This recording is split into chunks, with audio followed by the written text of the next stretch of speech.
Hello everyone, welcome to टैट बजर academy अबोर पंजाब। मैं मिथुन इंदौरा आप सबके समक्ष लेकर आया हूँ हिंदी साहित्य से महत्वपूर्ण प्रश्न।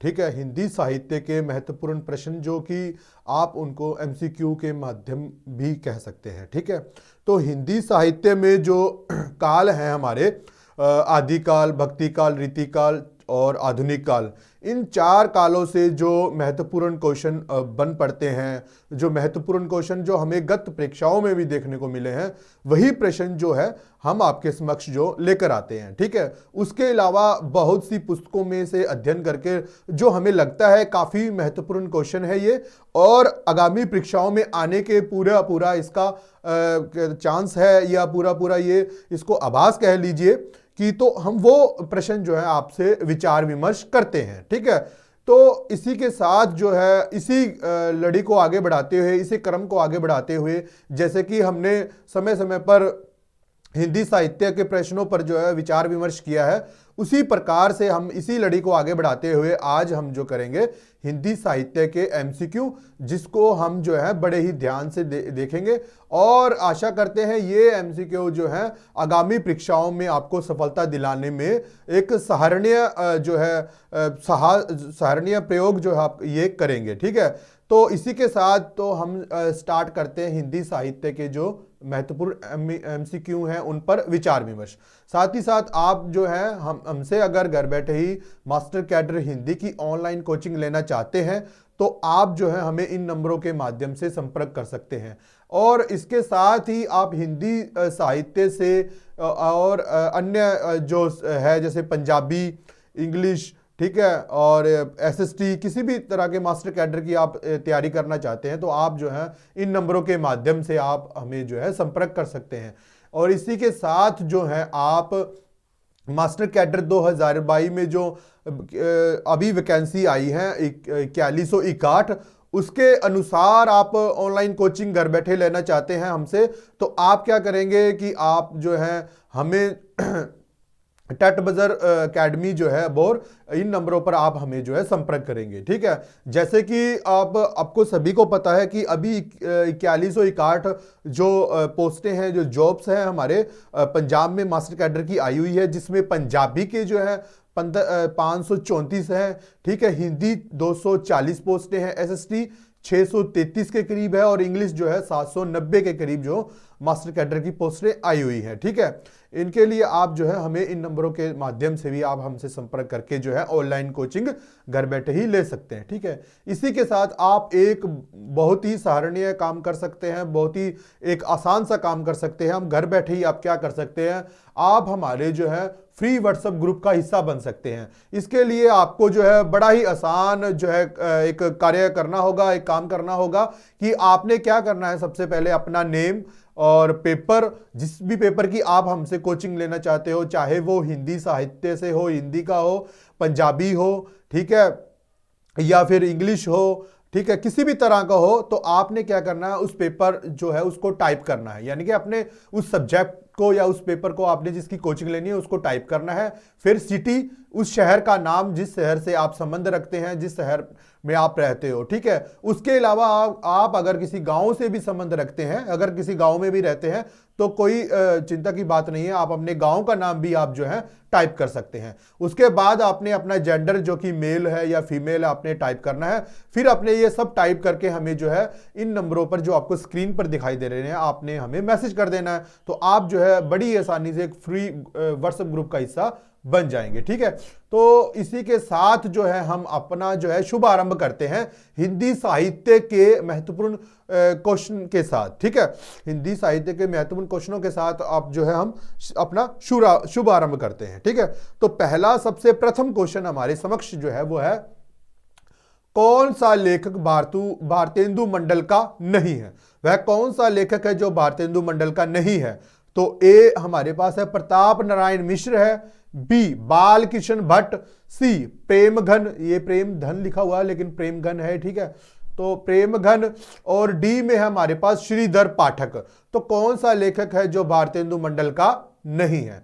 तो इनमें से आप देखिएगा कि हमने जब भारतेंदु मंडल यानी कि भारतेंदु युग का जब हमने भारतेंदु युग जो है वो हमने देखा था कि भारतेंदु युग जो है वो 1850 से लेकर 1900 तक था। ठीक है, 1850 से लेकर 1900 तक है। ठीक है, भारतेंदु युग। उसी के अलावा हमने भिन्न भिन्न प्रकार के जो इनके लेखक थे, जो कवि थे, उनके बारे में भी हमने जाना था। उनमें देखो, ए में हमारे पास है प्रताप नारायण मिश्र, ये तो भारतेंदु मंडल में थे। बाल कृष्ण भट्ट ये भी थे। प्रेम घन यानी कि चौधरी बद्री नारायण प्रेमगन, ठीक है, चौधरी बद्री नारायण प्रेमगन जो है ये भी थे। ठीक है, एक नहीं थे, वो थे श्रीधर पाठक। और ये कहां से है, तो यही हमारा आंसर है। वैसे तो देखो हमने तीनों देख लिए, ए बी सी, तो 3 नहीं है, तो जाहिर सी बात है कि डी ऑप्शन हमारा होगा। तो डी ऑप्शन में हमारे पास है श्रीधर पाठक। तो श्रीधर पाठक हमारा सही आंसर है, बिल्कुल राइट आंसर है। क्यों? क्योंकि श्रीधर पाठक जो थे वो द्विवेदी युग से थे। ठीक है, महावीर प्रसाद द्विवेदी, ठीक है, महावीर प्रसाद द्विवेदी यानी कि द्विवेदी युग से थे वो। ठीक है, द्विवेदी युग में थे और समझता धारा के कवि माने जाते हैं। ठीक है, स्वच्छंद धारा के कवि हैं ये। ठीक है, द्विवेदी युग में थे, द्विवेदी युग में, परंतु क्या था कि स्वच्छंद धारा के कवि माने गए श्रीधर पाठक। ठीक है, इनको जो है शुक्ल जी ने, आचार्य शुक्ल जो है, इन्होंने इनको जो है आधुनिक खड़ी बोली का प्रवर्तक भी कहा है। आधुनिक खड़ी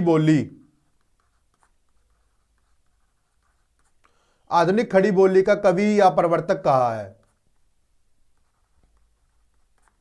ठीक है, तो शुक्ल ने इन्हें क्या कहा? आधुनिक खड़ी बोली का कवि या प्रवर्तक। ठीक है, उसके अलावा महावीर प्रसाद द्विवेदी में युग में थे, परंतु थे स्वच्छंद धारा के कवि।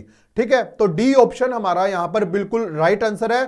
ठीक है, श्रीधर पाठक जो है वो भारतेंदु मंडल के कवि नहीं है। चलते हैं सेकंड क्वेश्चन पर, द्वितीय क्वेश्चन पर चलते हैं हम। आधुनिक काल को गद्य काल नाम किसने दिया? तो किसने दिया? ए आचार्य रामचंद्र शुक्ल ने। ठीक है, और बी में हमारे पास है आचार्य हजारी प्रसाद द्विवेदी ने, सी में हमारे पास है डॉक्टर रामकुमार वर्मा, और डी में हमारे पास है गणपति चंद्र गुप्त। तो आधुनिक काल को गद्य काल नाम किसने दिया? तो आधुनिक काल को जो गद्य काल नाम जो दिया साथियों, वो दिया आचार्य शुक्ल जी ने। आचार्य शुक्ल जी ने आधुनिक काल को गद्य काल कहा। और जो आचार्य हजारी प्रसाद द्विवेदी हैं, उन्होंने आधुनिक काल है, ठीक है, आधुनिक काल है, उनको जो है आधुनिक काल कहकर पुकारा। इसी तरह डॉक्टर रामकुमार वर्मा है, गणपति चंद्र गुप्त है, इन्होंने आधुनिक काल को जो है आधुनिक काल ही कहा। ठीक है, चलते हैं आगे। आचार्य शुक्ल जो है, मैं आपको थोड़ा सा और विस्तार में बता दूं, आचार्य रामचंद्र शुक्ल जी जो है, उन्होंने पूर्व मध्य काल कहा, पूर्व मध्य काल, ठीक है, और उत्तर मध्य काल, पूर्व मध्य काल और उत्तर मध्य काल। जो पूर्व मध्य काल है वो साथियों है भक्ति काल। किसने कहा? शुक्ल जी ने। ठीक है, किसने कहा? आचार्य शुक्ल ने, आचार्य शुक्ल ने कहा। ठीक है, तो पूर्व मध्य काल है भक्ति काल, उत्तर मध्य काल क्या है? उत्तर मध्य काल है रीति काल, उत्तर मध्य काल है रीति काल। आधुनिक काल को गद्य काल आचार्य शुक्ल ने कहा। ठीक है, और इसके अलावा जो डॉक्टर रामकुमार वर्मा है, इन्होंने आधुनिक काल का, गणपति चंद्रगुप्त ने भी इन्हें आधुनिक काल कहा। ठीक है, तो चलते हैं नेक्स्ट क्वेश्चन की ओर। ज्ञान बोध किसकी रचना है? अब हमने बताना है कि ज्ञान बोध किसके द्वारा रचित रचना मानी गई है। तो ए में हमारे पास है सुंदर दास, ये संत सुंदर दास है। बी मलूक दास, सी रज्जब जी, ठीक है, डी इनमें से कोई नहीं। तो ज्ञान बोध जो रचना मानी गई है साथियों, ज्ञान बोध जो रचना है वो है मलूक दास की। ठीक है, मलूक दास की रचना मानी गई है ज्ञान बोध। सुंदर दास जो है, इनके बारे में आपको बता दूं, ये जो है ये श्रृंगार रस के घोर विरोधी थे, यानी कि बहुत विरोध करते थे उनका श्रृंगार रस का। श्रृंगार रस का इन्होंने विरोध किया है, श्रृंगार रस के घोर विरोधी है ये, ठीक है, विरोधी है, ठीक है। इसके अलावा सुंदरदास जो है ये जो है दादू दयाल के शिष्य थे। सुंदरदास के गुरु कौन है? दादू दयाल, ठीक है। इसके अलावा रज्जब के जो गुरु हैं वो भी दादू दयाल, ठीक है, उनके भी गुरु का नाम दादू दयाल है। तो हमारा ज्ञान बोध किसकी रचना है? तो ज्ञान बोध जो रचना है वो मुलुकदास की रचना मानी गई है। इनमें से कौन सी रचना केशवदास की नहीं है? तो रामचंद्रिका, ठीक है, तो ये तो केशवदास की है। बी कवि प्रिया, ये भी केशवदास की है। सी ललित ललाम और डी रसिक प्रिया, ये भी जो है रसिक प्रिया भी किनकी है?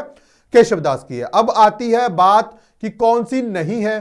तो ये तीनों तो हमने देखी, रामचंद्रिका भी जो है केशवदास की है, कवि प्रिया भी केशवदास की है, रसिक प्रिया भी केशवदास की है। अब बची हमारे पास एक रचना, वो है ऑप्शन सी में ललित ललाम, तो वो हमारा आंसर हो जाएगा।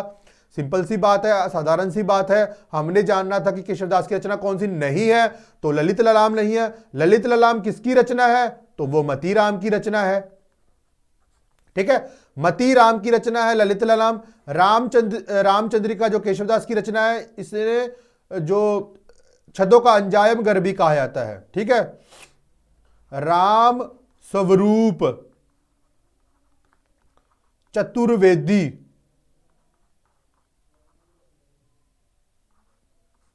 ठीक है, राम स्वरूप चतुर्वेदी ने रामचंद्रिका को क्या कहा?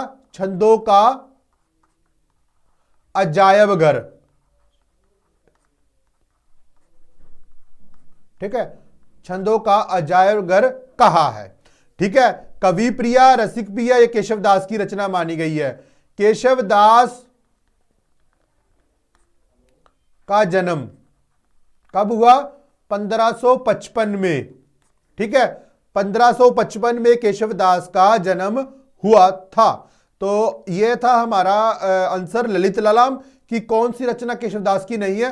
तो ललित ललाम जो है वो मती राम की रचना है और इनकी रचना नहीं है केशवदास की। इनकी तीन रचनाएं हैं, रामचंद्रिका, कवि प्रिया, रसिक प्रिया। वैसे तो इनकी रचनाएं और भी हैं, जैसे कि छंदमाला, वीर देव सिंह चरित, विज्ञान गीता, परंतु अभी के लिए जो हमारा क्वेश्चन है उस हिसाब से तीनों रचनाएं उनकी है, लेकिन ललित ललाम जो है वो मती राम की है। तो आंसर हमारा ललित ललाम हो जाएगा।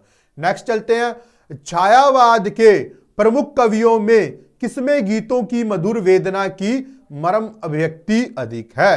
कि यानी कि कहने का भाव ये है कि छायावाद का वह कौन सा कवि है जिसमें जिनकी गीतों में जो है मधुर वेदना मिलती है, मधुर जो पीड़ा मिलती है, वो कौन सी कवित्री या कवि है? देखते हैं हम। तो छायावाद के आधार स्तंभ हमने आपको बताया था, ए में प्रसाद है, बी में पंत है, सी में महादेवी और डी में निराला है।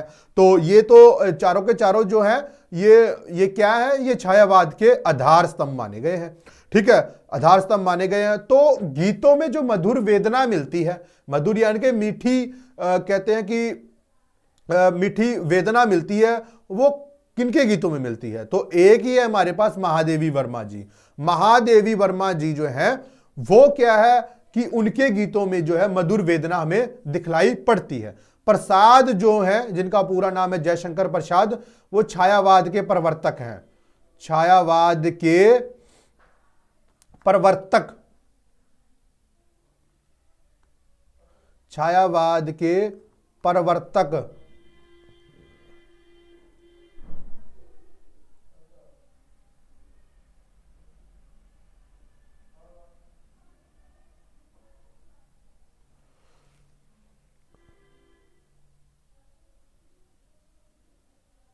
छायावाद के प्रवर्तक माने जाते हैं। छायावाद के प्रवर्तक ए जयशंकर प्रसाद जो हैं वो छायावाद के प्रवर्तक माने जाते हैं, ठीक है, प्रवर्तक माने जाते हैं, ठीक है, छायावाद के प्रवर्तक। पंत जी जो हैं वो भी छायावाद से हैं, निराला जी जो हैं वो भी छायावाद के माने जाते हैं। महादेवी वर्मा जो है उनके गीतों में क्या है, हमें मधुर वेदना की मर्म अभिव्यक्ति देखने को मिलती है। ठीक है, तो हमारा आंसर है सी ऑप्शन बिल्कुल राइट आंसर है साथियों। ठीक है, चलते हैं नेक्स्ट क्वेश्चन की ओर। कृतिलता की भाषा क्या है? अब हमने बताना है कि कृतिलता जो रचना है उसकी भाषा क्या है। तो ए साहित्यिक भाषा है, बी प्राकृत भाषा है, सी लोक भाषा है, या डी अवहट भाषा है। तो कृतिलता की भाषा क्या है? तो कृतिलता की जो भाषा है वो है अवहट। अवहट भाषा मानी गई है कृतिलता की। तो कृतिलता, कृति पताका ये अवहट भाषा में है। ठीक है, और ये किसकी रचना है? ये विद्यापति की रचना है। विद्यापति की रचना मानी गई है। ठीक है, विद्यापति की रचना है। ठीक है, कृतिलता, कृति पताका, और विद्यापति की रचना है पदावली, जो कि मैथिली भाषा में है। ठीक है, मैथिली भाषा में है। ठीक है, इन्हें जो है मैथिल कोकिल, ठीक है, मैथिल कोकिल, अभिनव जयदेव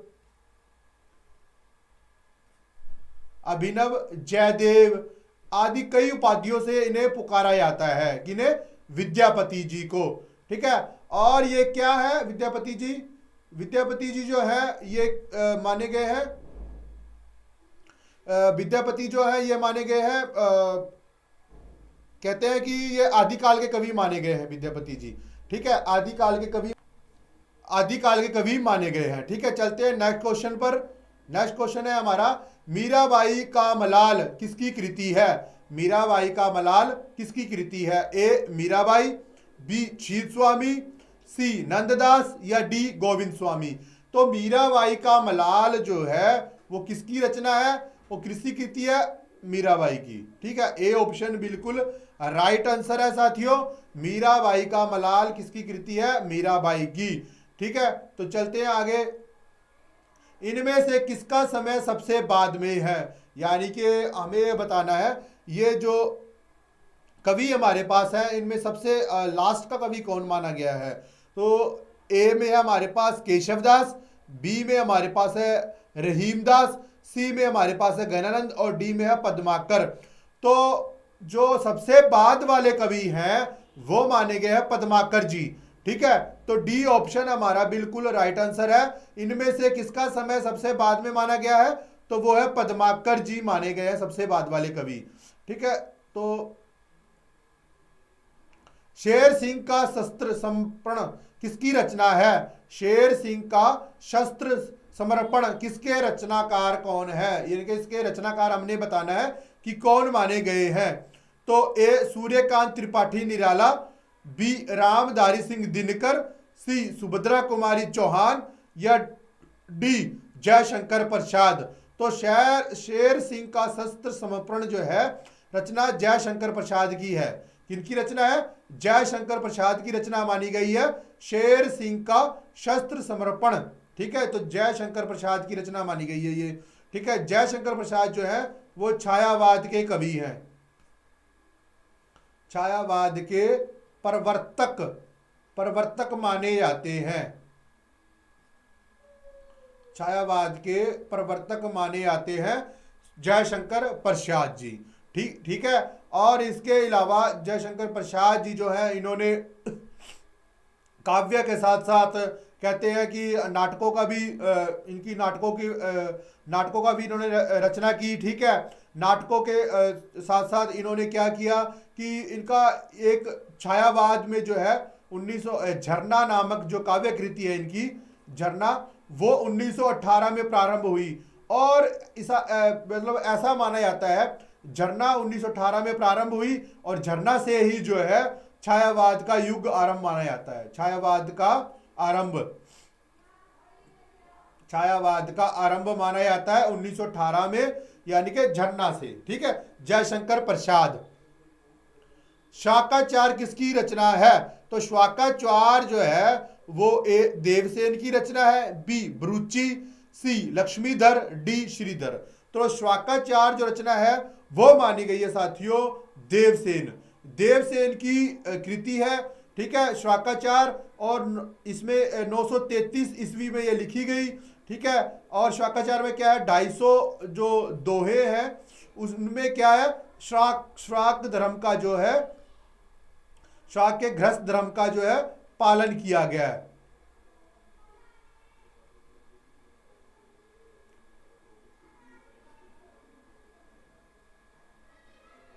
ठीक है, 250 दोहे है, 933 ईस्वी में लिखी गई, देवसेन द्वारा रचित है श्वाकाचार, ठीक है। और शाक गृहस्थ धर्म का जो है पालन किया गया है, ठीक है।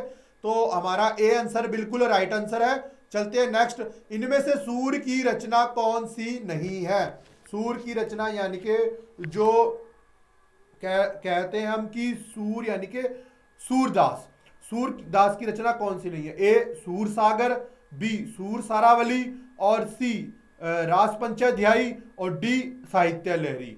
तो इनमें से सूर की रचना कौन सी नहीं है? तो वो नहीं है, सी ऑप्शन में हमारे पास है रास पंचाध्यायी। रास पंचाध्यायी जो रचना है वो सूरदास की नहीं है। सूर सागर, सूर सारावली, साहित्य लहरी ये सूरदास की रचना है, ठीक है। सूरदास जी जो है, सूरदास जी जो है कृष्ण काव्य के प्रतिनिधि कवि हैं,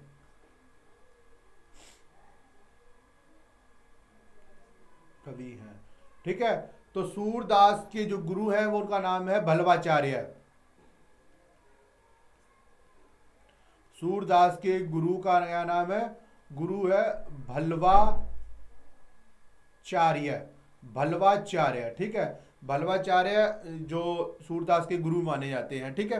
तो इसी के अलावा सूरदास जो है उन्होंने क्या है कि सख्य भाव, ठीक है, वात्सल्य भाव,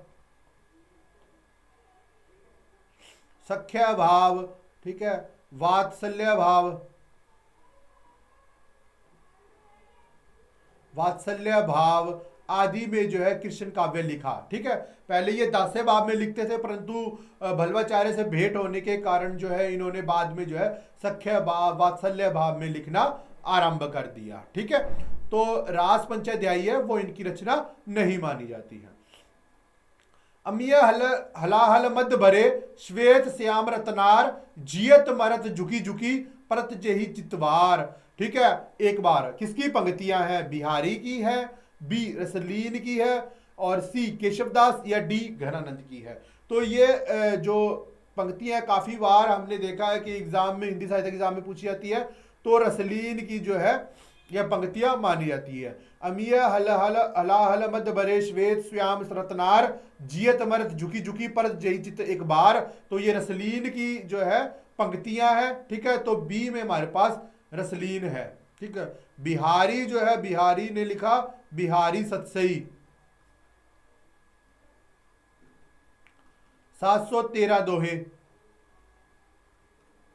और केशवदास की रचना है जो फेमस रचना मैं आपको बता रहा हूं, वैसे तो इनकी रसिक प्रिया, कवि प्रिया, रामचंद्रिका, वीरदेव सुचरित, विज्ञान गीता आदि है, बट केशवदास की एक रचना मैं आपको यहां बता रहा हूं, रामचंद्रिका, ठीक है, रामचंद्रिका। उसके बाद घनानंद जो है ये प्रेम के पीर के कवि है और रीति मुक्त धारा से है, रीति मुक्त धारा के प्रवर्तक है ये, ठीक है। चलते हैं नेक्स्ट क्वेश्चन की ओर।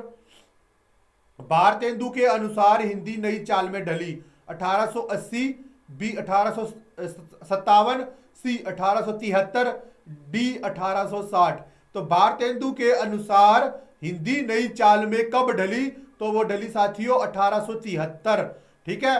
काल चक्र पुस्तक के अनुसार 1873 में हिंदी जो है नई चाल में ढली, ठीक है। हिंदी नई चाल में ढली काल चक्र पुस्तक के अनुसार। भारतेंदु आपको पता है, भारतेंदु का युग जो है वो युग माना जाता है 1850 से 1900 तक। 1850 से 1900 तक का भारतेंदु युग माना जाता है। कालचक्र पुस्तक के अनुसार जो 1873 में हिंदी नई चाल में ढली। ठीक है, तो इसी के साथ जो है साथियों, आप घर बैठे ही हमसे ऑनलाइन कोचिंग लेना चाहते हैं या ऑनलाइन कोचिंग का हिस्सा बनना चाहते हैं, तो आप जो है अभी हिस्ट्री जो लेक्चर आर कैडर की 142 जॉब्स हैं, उसके लिए आप हमारे इस ऑनलाइन प्लेटफॉर्म को जो है ज्वाइन कर सकते हैं। ठीक है, इसमें आपको क्या क्या मिल सकता है, देखो पहले तो आपको लाइव क्लासेस और रिकॉर्डेड क्लासेस मिलेंगी, फिर आपको जो है टॉपिक वाइज थ्योरी का भी आपको उपलब्ध करवाई जाएगी, टॉपिक वाइज जो है आपसे एमसीक्यू भी जो है वो आपसे विचार विमर्श किया जाएगा, ताकि आपकी जो तैयारी है हिस्ट्री लेक्चर कार्ड की बहुत अच्छे से हो सके। ठीक है, पीडीएफ नोट्स भी आपको दिए जाएंगे। ठीक है, आपने अगर हमारा फ्री डेमो देखना है तो आप क्या कर सकते हैं कि टेट बजर को आपने अपने गूगल प्ले स्टोर से इंस्टॉल करके जो है हमारा फ्री डेमो भी आप देख सकते हैं। इसी प्रकार से आप जो है पॉलिटी में भी आप जो लेक्चरर की काडर की जो 72 जॉब्स आई हैं उनके लिए सेम प्रोसीजर रहेगा, लाइव रिकॉर्डेड क्लासें रहेंगी, टॉपिक वाइज आपको थ्योरी और एमसीक्यू करवाया जाएगा और पीडीएफ भी नोट्स आपको दिए जाएंगे। ठीक है, तो ये आप जो है बिल्कुल आप घर बैठे ही बिल्कुल जो है आप हमसे अच्छी कोचिंग ले सकते हैं और आप सफलता को हासिल कर सकते हैं। ठीक है, तो इसके साथ जो है आर्ट एंड क्राफ्ट जो 2022 में 250 जॉब्स के करीब आपको जो पंजाब में देखने को मिली है, इनके लिए भी आप क्या कर सकते हैं कि आप जो है हमसे टेट बजर एकेडमी से घर बैठे कोचिंग लेने के लिए तो आपने क्या करना है, एक तो आप हमें क्या करते हैं मैसेज कर सकते हैं इस नंबरों पर। दूसरा आप क्या है कि आप जब ऑनलाइन कोचिंग का माध्यम बनेंगे तो आपको जो है सभी प्रकार का जो मटेरियल दिया जाएगा, जिसमें आपके लिए लाइव रिकॉर्डिंग क्लासें होंगी, टॉपिक वाइज थ्योरी होगी, टॉपिक वाइज आपको एमसीक्यू कराए जाएंगे। एमसीक्यू करवाने का मेन मकसद यही है कि आपको जो थ्योरी करवाई गई है उनमें से आपको जो है मुख्य प्रमुख जो क्वेश्चन है, जो प्रश्न है, आप उन पर जो है बिल्कुल विचार विमर्श करें हमारे साथ और आपकी जो है तैयारी बहुत अच्छे से होगी। ठीक है, आपको पीडीएफ नोट्स भी आपको अवेलेबल करवाए जाएंगे, आपको उपलब्ध करवाए जाएंगे। ठीक है, इसके अनुसार हम चलते हैं अब हमारे 40 नंबर क्वेश्चन पर कि बुद्धि रासों के रचनाकार कौन है। तो बुद्धि रासों के रचनाकार कौन है? ए चंद्रबरदई, बी अमीर खुसरो, सी जलहन या डी विद्यापति। तो बुद्धि रासों के जो रचनाकार हैं वो है जलहन। ठीक है, जलहन जो है वो चंद्रबरदई के पुत्र है। ठीक है, चंद्रबरदई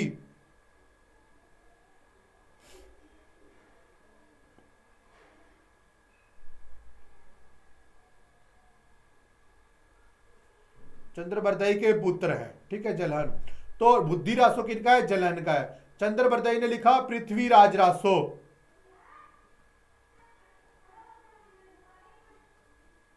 जिसमें कि 68 प्रकार के तो छंद है। ठीक है, 68 प्रकार के छंद है और 69 जो है इसमें सम्य है। ठीक है, 69 जो है इसमें सम्य है, जिसको आप सर्ग बोलते हो, पर इन्होंने क्या बोला है? सम्य है। ठीक है, तो इसके पश्चात हमारे पास अमीर खुसरो, ये भी जो है आदिकाल के कवि है, पहेलियां, मुकरिया, खालिकबारी। ठीक है, तो इन्होंने ये सब कुछ लिखा। विद्यापति जो है, इन्होंने विद्यापति की पदावली, कृतिलता, कृति पताका, भू परिक्रमा आदि रचनाएं इन्होंने लिखी।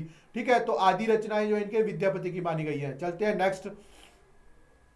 हिंदी साहित्य के संदर्भ में गारतासी का किस रूप में उल्लेख किया जाता है? काव्यालंकार के रूप में, समालोचक के रूप में, निबंधकार के रूप में या डी इतिहासकार के रूप में? गारसा तासी को किस रूप में उल्लेख किया जाता है? गारतासी जी का।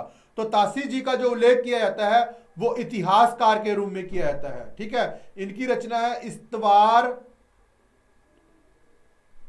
ठीक है, वार द ला लित्रोई,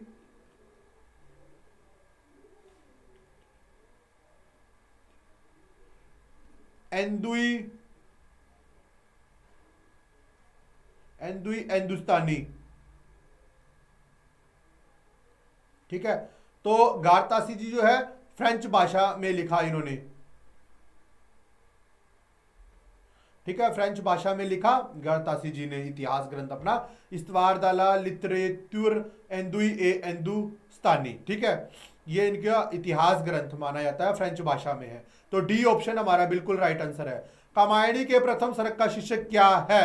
तो कामायनी का हमने प्रथम शीर्षक जाना है कि कौन सा है। तो ए श्रद्धा, बी आशा, सी लज्जा, डी चिंता। तो कामायनी का जो प्रथम सर्ग है वो है चिंता। चिंता सर्ग जो है कामायनी का प्रथम सर्ग माना जाता है। ठीक है। सिद्ध कवि सरप्पा की रचना का नाम है। सिद्ध कवि जो सरप्पा है उनकी रचना क्या नाम है? ए प्राक्तपैंगलम, बी पमुचर्यु, सी दोहा कोश, डी संदेश राशक। ठीक है। तो जो सिद्ध कवि सरप्पा है उनकी रचना कौन सी है? दोहा कोश सरप्पा की रचना मानी गई है। ठीक है। दोहा कोश किसकी रचना है? सरप्पा की। दोहा कोश रचना किसकी है? सरप्पा की मानी गई है। तो पा लगा हुआ है तो सिद्ध है पीछे। आप याद रखिएगा जिनके पा पीछे लगा हुआ है वो सिद्ध है। सिद्ध जो है पा शब्द जो है वो आदर्श परक जोड़ते थे। मेरी भव बाधा हरो दोहा निम्न में किस कवि का है? बिहारी, कबीर, बी में सी रहीम या डी रसखान। तो मेरी भव बाधा हरो बिहारी की का दोहा माना जाता है। बिहारी का दोहा माना जाता है। कौन सा? मेरी भव बाधा हरो।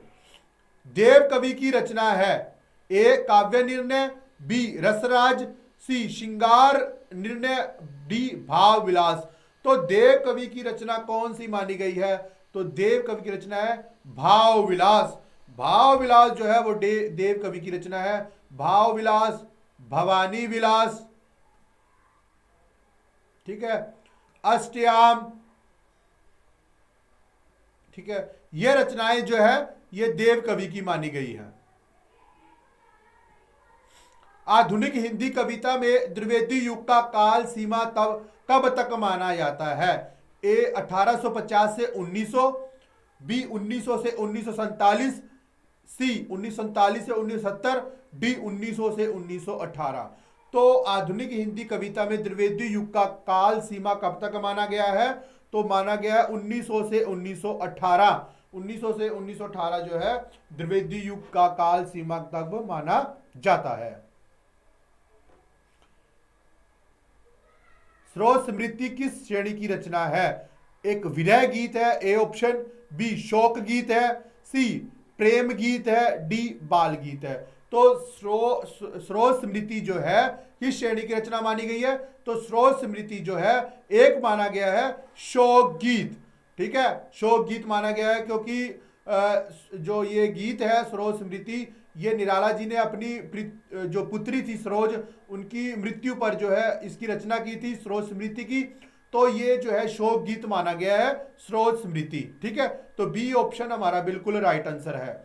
मुक्त छंद के प्रणेता है। मुक्त छंद के प्रणेता कौन है? ए निराला, बी नागार्जुन, सी जयशंकर प्रसाद, डी महादेवी वर्मा। तो मुक्त छंद के प्रणेता कौन है? निराला जी। ए ऑप्शन हमारा बिल्कुल राइट आंसर है, निराला जी। निराला जी को मुक्त छंद को जो है वो कहते हैं, मुक्त छंद को क्या नाम दिया गया है? रबड़ छंद, रबड़ छंद, ठीक है, केचुआ छंद, केचुआ छंद आदि भी कहा जाता है। ठीक है, मुक्त छंद को रबड़ छंद, केचुआ छंद आदि कहा जाता है। निराला की का जो निराला जो है मुक्त छंद की प्रेरणा माने जाते हैं। ठीक है, ए ऑप्शन हमारा बिल्कुल राइट आंसर है। हिंदी नई चाल में ढली ये घोषणा किसकी है? तो ये घोषणा किसकी है सभी को मालूम है। ए भारतेंदु हरिश्चंद्र, बी बाल मुकुंद गुप्त, सी प्रताप राय मिश्र और डी बालकृष्ण भट्ट। तो ये है हिंदी नई चाल में ढली ये घोषणा भारतेंदु जी की है। ये हमने पीछे भी किया है, उसमें भी हमने इसको विस्तार से बताया है कि 1873 में कालचक्र पुस्तक के नाम में हिंदी नई चाल में डली थी। ठीक है, हिंदी साहित्य के इतिहास का प्रथम लेखक कौन है? हिंदी साहित्य का जो इतिहास है उसका प्रथम लेखक किसे माना गया है? तो प्रथम लेखक किसे माना गया है हिंदी साहित्य के इतिहास का? तो A Acharya Ramchandra Shukla, B Garcin de Tassy, C George Grierson, D Shiv Singh Sengar. Hindi साहित्य के इतिहास का प्रथम लेखन कौन है? तो वो है गारतासी जी। ठीक है, कौन है? गारतासी जी। शिव सिंह सेंगर जो है इन्होंने शिव सिंह सरोज लिखा। ठीक है, लेकिन वो क्या हिंदी भाषा में है, लेकिन सबसे पहले जो है गातासी जी ने हिंदी साहित्य का इतिहास लिखा। तो बी ऑप्शन हमारा बिल्कुल राइट आंसर है। आचार्य रामचंद्र शुक्ल ने लिखा हिंदी साहित्य का इतिहास, हिंदी साहित्य का इतिहास।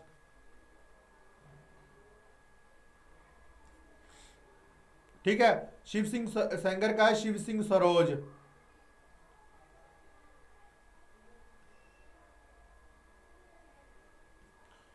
ठीक है, जॉर्ज ग्रेसन का है the modern vernacular literature of Hindustan. ठीक है, और गाता सीखा जाए इस्तवार दलाल हिंदुस्तानी। तो बी ऑप्शन हमारा बिल्कुल राइट आंसर है। ठीक है, चलते हैं नेक्स्ट क्वेश्चन की ओर। प्रेम वाटिका किसकी रचना है? प्रेम वाटिका हमने बताना है किसकी रचना है। ए कृष्णदास, बी मीराबाई, सी रसखान, डी हरिदास। तो प्रेम वाटिका जो है वो रचना है रसखान की। ठीक है, प्रेम वाटिका जो है रसखान की रचना है। इसमें जो है राधा कृष्ण जो है माली और मालिन के रूप में दिखलाया गया है। ठीक है, तो रसखान जो है वो उनकी रचना है प्रेम वाटिका। प्रेम वाटिका इनकी रचना मानी गई। रसखान के गुरु का नाम है विठल। ठीक है जी, विठल नाथ। ठीक है, रसखान के गुरु का नाम है विठल नाथ माना गया है। ठीक है, तो सी ऑप्शन हमारा बिल्कुल राइट आंसर है। ठीक है, तो प्रेम वाटिका किसकी रचना है? रसखान की रचना मानी गई है। ठीक है, और इसी के साथ ही साथियों ये जो हमारे महत्वपूर्ण क्वेश्चन जो है वो समाप्त होते हैं।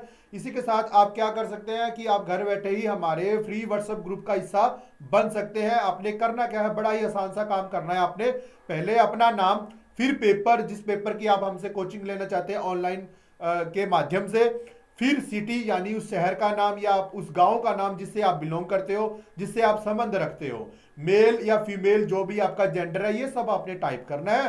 और आसान सा काम है, टाइप करके आपने क्या करना है, हमें ये जो आपको नंबर स्क्रीन पर दिखाई दे रहे हैं इस नंबर पर आप हमें मैसेज कर सकते हैं। ठीक है, और आप क्या है एक फ्री व्हाट्सएप ग्रुप का हिस्सा बन जाएंगे।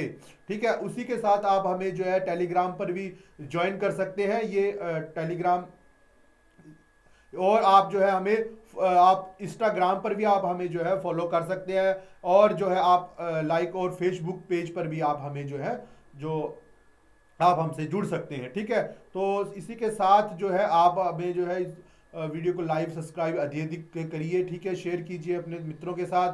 ठीक है, तो इसी तरह आपसे बार बार जो है इस प्रकार से जो महत्वपूर्ण क्वेश्चन है उनका आपको अभ्यास करवाया जाएगा, ताकि आपको जो है हिंदी साहित्य के इतिहास जो है उसको आपको पूर्ण जो है आपको जानकारी हो, और किसी भी प्रकार का प्रश्न आपको एग्जाम में आ जाए, परीक्षा में आ जाए, आप उससे जो है घबराए नहीं और जो है अपनी सफलता को हासिल कर सके। ठीक है, और साथ ही साथ जो है हमसे जुड़ने के लिए आप जो है हमें टेट बजर जो ऑनलाइन ऐप है वहाँ से आप जो है इंस्टॉल करके आप हमें जो है हमारे डेमो देख सकते हैं। और साथ ही साथ आप हमें जो है आपको जो नंबर हमने स्क्रीन पर दिखलाई दिए थे उन नंबरों के माध्यम से भी आप हमें जो है संपर्क कर सकते हैं। ठीक है, तो ठीक है साथियों, हम मिलते हैं नेक्स्ट लेक्चर में कुछ अन्य महत्वपूर्ण प्रश्नों के साथ। ठीक है, तब तक के लिए मुझे दीजिए इजाजत। ठीक है, मिलते हैं नेक्स्ट लेक्चर में। धन्यवाद।